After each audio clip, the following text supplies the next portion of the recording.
Baik, Assalamualaikum warahmatullahi wabarakatuh.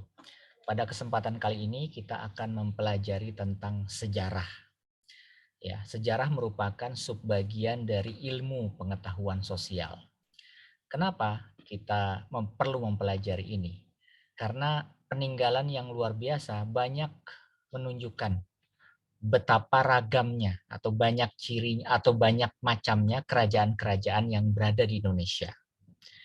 Namun kerajaan-kerajaan itu cenderung berumur pendek. Ya, kadang-kadang mereka saling menghancurkan dan selalu dimulai lagi dari nol. Ya, dengan mempelajari riwayat sejarah ini kita bisa sekaligus menelusuri kepribadian kita sebagai suatu bangsa dengan beragam wujud perilakunya. Dan ke depan dari sejarah kita bisa melakukan introspeksi sehingga tidak mengulangi hal yang sama terkait dengan hal-hal yang terjadi di masa lampau. Nah, itu ilmu tentang sejarah. Sejarah di Indonesia itu dimulai dari kerajaan Hindu ya. Nah, ada beberapa kerajaan-kerajaan yang dianggap sejarah itu adalah kerajaan yang paling tua. Nah, kerajaan yang paling tua di Indonesia itu adalah kerajaan Kutai Kartanegara ya atau kerajaan Kutai. Nah, di sini saya mencoba share screen ya. Nah, jadi kalau misalkan Anda ditanya, apakah kerajaan yang paling tua di Indonesia? Kerajaan yang paling tua adalah kerajaan Kutai ya. Kerajaan tersebut terletak di tepi Sungai Mahakam ya, berada di Kalimantan Timur. Nah, kenapa mereka disebut sebagai kerajaan tertua? Karena kita anggap berdasarkan umur peninggalan kerajaan tersebut. Ya. Nah, sumber sejarah, ada beberapa sumber sejarah yang membuktikan bahwa kerajaan Kutai ini merupakan kerajaan tertua. Ya. Yang pertama ditemukannya 7 batu bersurat atau prasasti ya yang berbentuk yupa. Lalu kalau misalkan Anda bertanya, apa itu yupa? Yupa itu adalah tugu batu peringatan upacara kurban. Ya.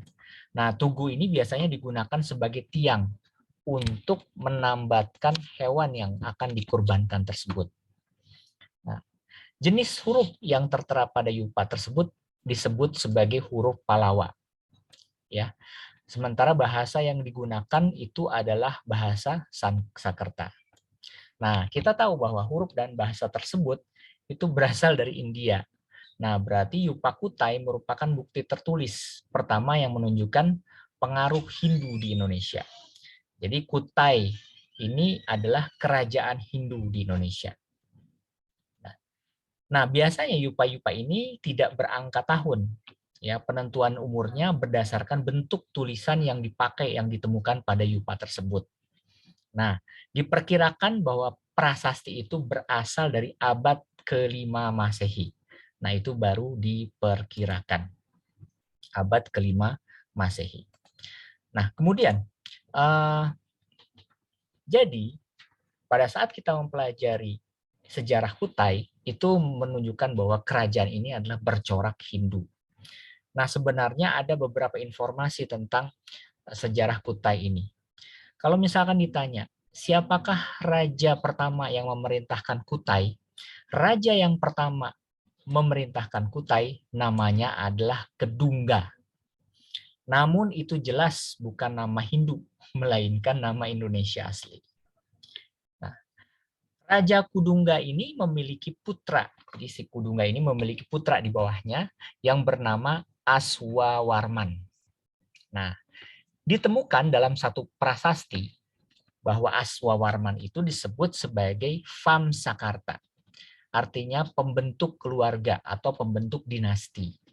Nah, berdasarkan nama dan gelar yang disandangnya, kerajaan Kutai yang bercorak Hindu berawal dari pemerintahan Aswawarman. Nah, kemudian dari ayahnya yang bernama Kudungga, di bawahnya Aswawarman. Kemudian Raja Aswawarman punya 3 orang putra yang terkenal. Di antaranya adalah yang terkenal adalah Mulawarman. Ya. Jadi Raja Mulawarman ini sebagai seorang raja besar yang sangat mulia dan baik budinya. Nah, kebaikan raja ini diwujudkan dalam berupa pemberian hadiah atau sedekah yang berlimpah pada saat itu.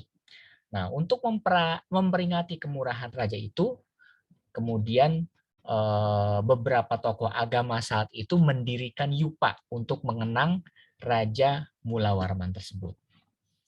Nah, besarnya hadiah Mulawarman yang tertulis di dalam yupa tadi itu eh, memberikan hadiah berupa apa? Berupa 1.000 ekor sapi.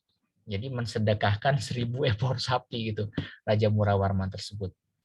Nah, dari keterangan tersebut dapatlah diketahui bahwa kerajaan Kutai pada masa pemerintahan Raja Mulawarman merupakan kerajaan yang kaya dan kerajaan yang makmur. Ya, kerajaan yang nah itu adalah kerajaan pertama di Indonesia, yaitu kerajaan Kutai. Ya. Kemudian kita lanjutkan.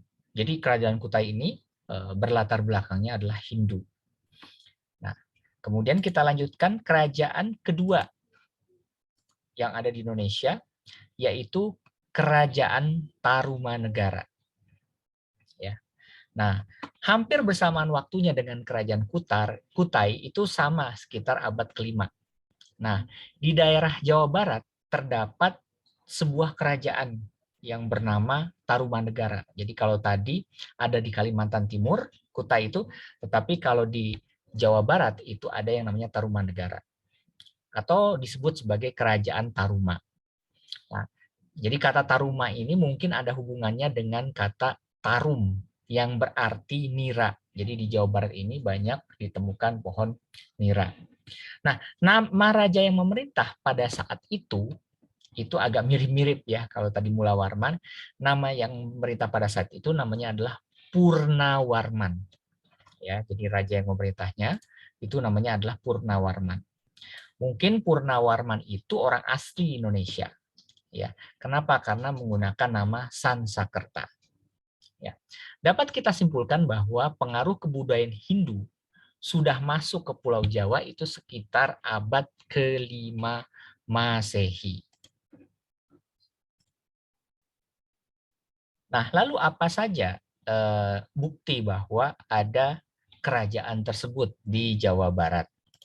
Ya, ada beberapa bukti. Kalau misalkan tadi kerajaan Kutai berupa prasasti ya, yang berupa huruf pahlawan. Nah, sekarang kerajaan yang ada di Jawa Barat berupa apa? Buktinya yang pertama itu berita dari Cina. Nah, berita ini berasal dari pemerintah dinasti Tang dan Sung yang menyebutkan ada sebuah kerajaan yang bernama Tolomo. Ya. Nah, kerajaan tersebut beberapa kali mengirimkan utusannya ke Cina, gitu. Kemungkinan besar yang dimaksud dengan Tolomo itu adalah Taruma, karena orang Cina mungkin agak susah untuk mengucapkan kata Tarumanegara, jadi Tolomo. Ya. Kemudian yang kedua, bukti yang kedua ada prasasti. Jadi ada 7 prasasti yang berasal dari Tarumanegara. Nah, 5 diantaranya ditemukan di daerah Bogor, Jawa Barat. Kemudian 1 prasasti ditemukan di daerah Tugu, Cilincing ada juga di Jakarta Utara. Nah, 1 lagi ditemukan di daerah Lebak, Jawa Barat. Jadi ada 7 prasasti. Ya. Nah, lalu prasasti itu apa saja kira-kira? Nah, yang pertama yang dikenal itu adalah prasasti Ciaruten. Nah, disebutnya prasasti Ciaruten. Nah, prasasti Ciaruten ini ditemukan di dekat muara Sungai Cisadane. Nah, ini ditulis dengan batu besar seperti cap. Ada sepasang telapak kaki. Nah, di dalam prasasti tersebut ada tulisannya. Nah, apabila diterjemahkan, artinya ini. Ini bekas sebuah kaki yang seperti kaki Dewa Wisnu. Ialah kaki yang mulia Purnawarman.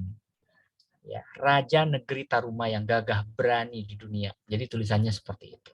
Nah, ini sebagai bukti bahwa dua kerajaan yang namanya Purnawarman. Ya, dari kerajaan Tarumanegara. Kemudian ada juga prasasti Kebon Kopo. Nah, prasasti Kebon Kopo ini ditemukan di Cibung Bulang, Bogor. Nah, di sini juga terdapat adanya gambar telapak gajah yang disamakan dengan telapak gajah Airawata, yaitu gajah kendaraan Dewa Wisnu. Nah, di dalam prasasti Kebon Kopo di sini juga ada tulisan. Nah, dan jika diartikan tulisannya seperti ini. Di sini tampak sepasang telapak kaki yang seperti telapak kaki, kemudian ada gambar telapak kakinya itu yang seperti Airawata, gajah penguasa Taruma yang agung, ya, dan kejayaan begitu. Nah, ini prasasti Kebon Kopo.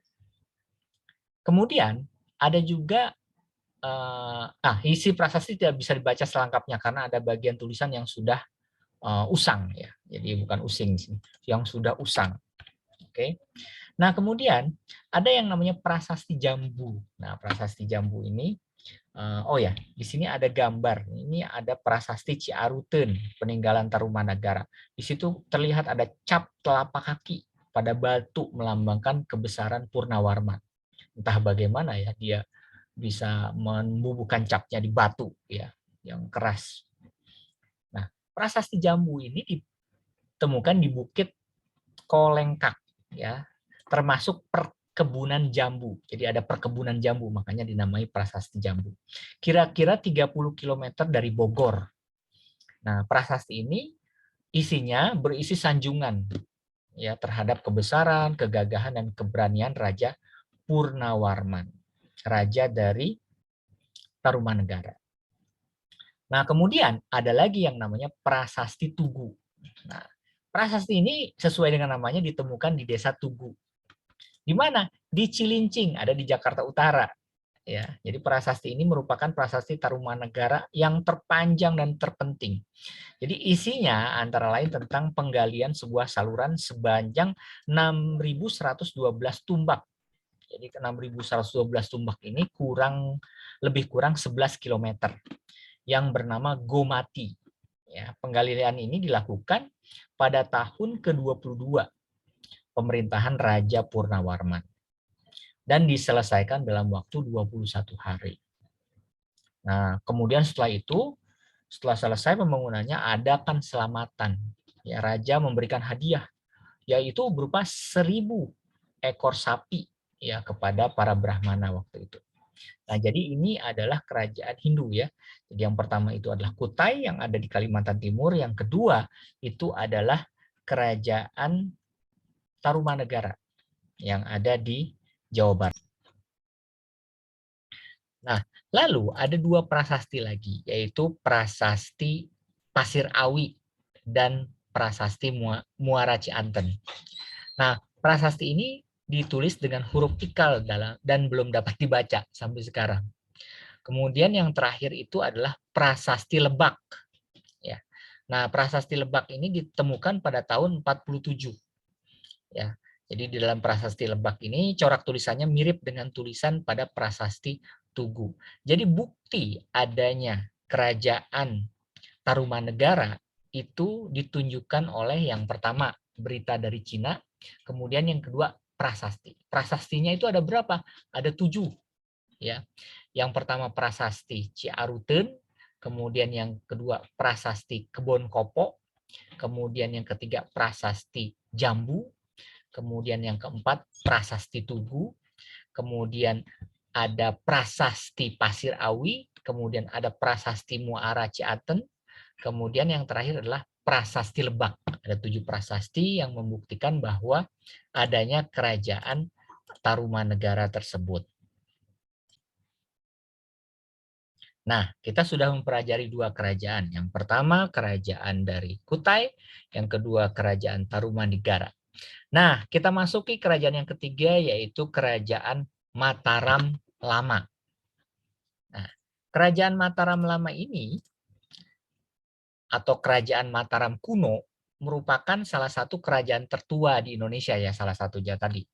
Nah, kalau tadi Kutai di Kalimantan Timur, kemudian kalau Tarumanegara di Jawa Barat, nah kita beralih ke masih di Pulau Jawa, yaitu di Jawa Tengah, yaitu yang muncul setelah kerajaan Holing.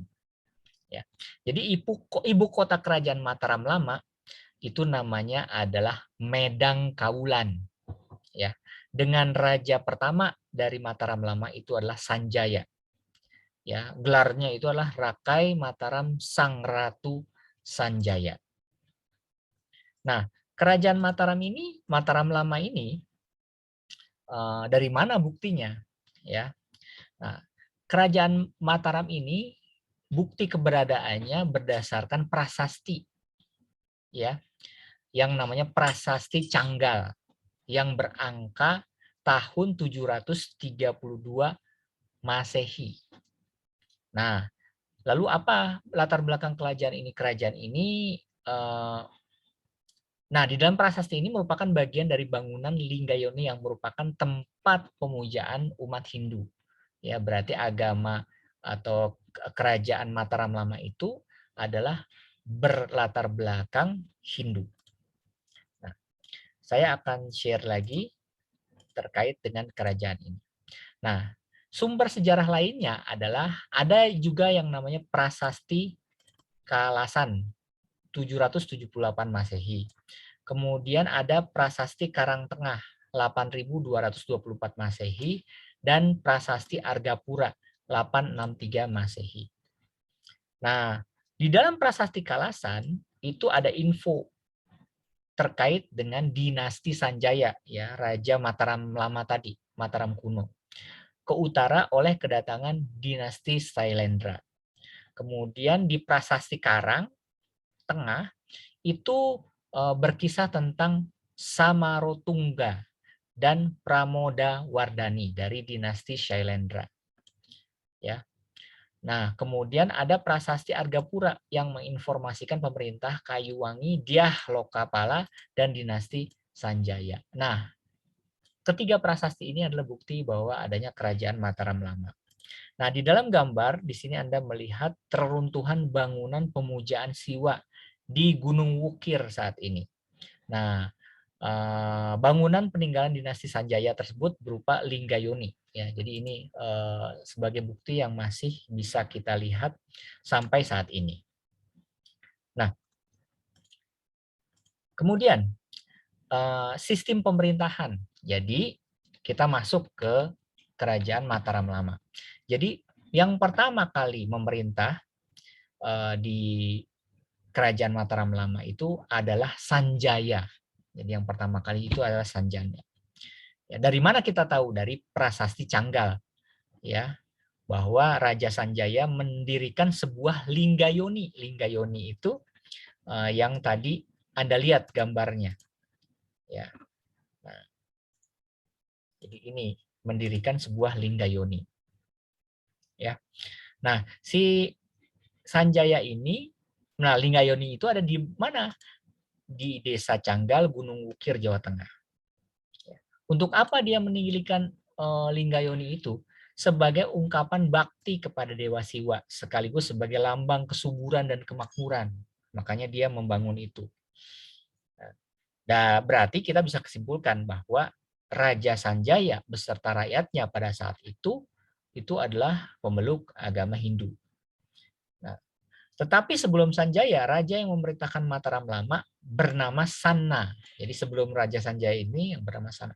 Kenapa kita mulai dari Raja Sanjaya? Karena ada buktinya yang berupa Linggayoni itu tadi. Nah, raja ini memerintah dengan baik seperti mendidik anaknya, rakyat hidup dari hasil pertanian. Nah, di Mataram Lama ini juga banyak menghasilkan emas. Ya. Nah, pada saat Raja Sana meninggal, rakyat kehilangan seorang pelindung sehingga kerajaan terancam hancur. Nah, Raja Sanjaya inilah yang menggantikan berusaha membangun kembali Mataram Lama tadi. Ya. Nah, berkat kerja kerasnya Mataram Lama kembali menjadi kerajaan yang besar dan kuat. Kemudian kerajaan bertambah makmur, rakyat hidup dengan aman dan damai. Nah, untuk melanggengkan kekuasaannya, Sanjaya membangun dinasti yang dikenal dengan dinasti Sanjaya atau Wangsa Sanjaya. Nah, setelah Sanjaya itu tidak ada, maka kita beralih ke Rakai Panangkaran. Siapakah Rakai Panangkaran? Rakai Panangkaran itu adalah pemerintah setelah Sanjaya itu tiada.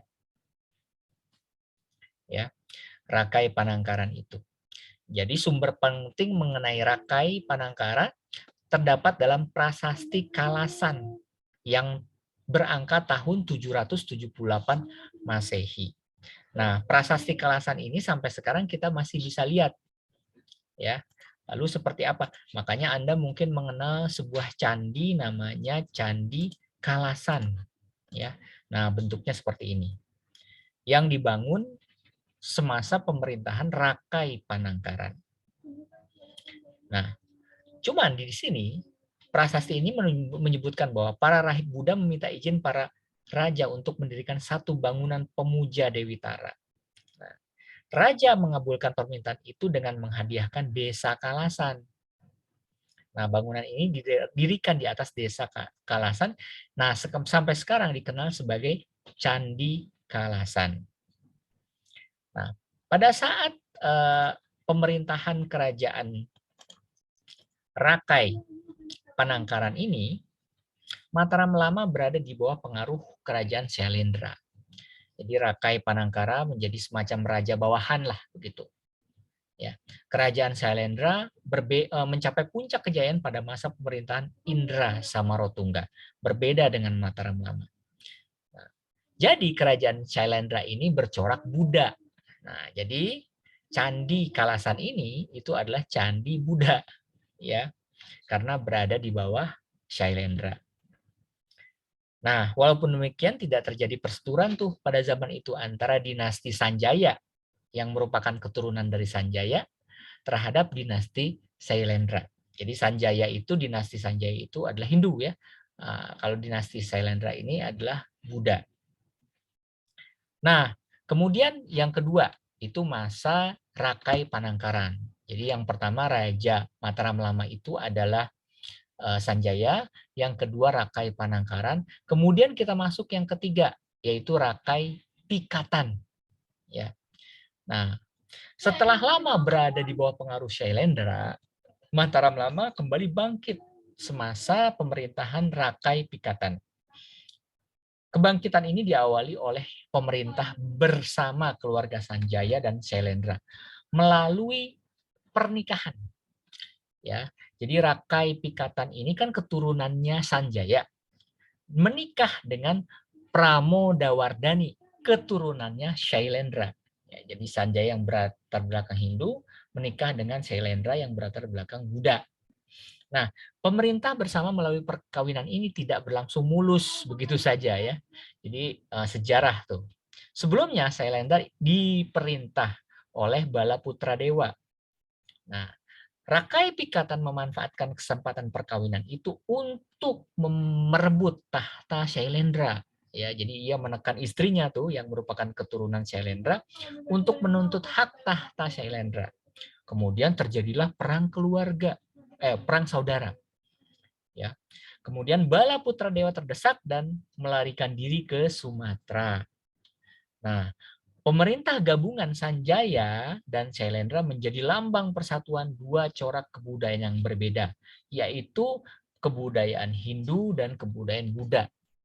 Ya, jadi di negara asalnya India, kedua kebudayaan ini cenderung bersaing sebenarnya. Akan tetapi pemerintahan gabungan itu tidak berlangsung lama. Setelah Rakai Pikatan, dinasti Syailendra berada di bawah pengaruh dinasti Sanjaya. Nah, ini berkenaan dengan pemerintahan yang ketiga, yaitu pemerintahan Rakai Pikatan. Nah, kemudian ada satu peninggalan dinasti Sanjaya yang mungkin sampai saat ini Anda bisa menyaksikan atau Anda bisa berkunjung ke tempat tersebut. Yaitu apa? Yaitu Komplek Candi Dieng. Nah, kompleksnya itu seperti ini ya. Nah, ini adalah peninggalan dinasti Sanjaya. Ya. Jadi Dieng itu berasal dari kata Di Hyang yang artinya adalah kediaman para leluhur. Nah, ini komplek Candi Dieng. Ya. Oke, ini berkenaan dengan dinasti Sanjaya. Ya, dari mulai Sanjaya, kemudian sampai Rakai Pikatan. Oke. Nah, berikutnya adalah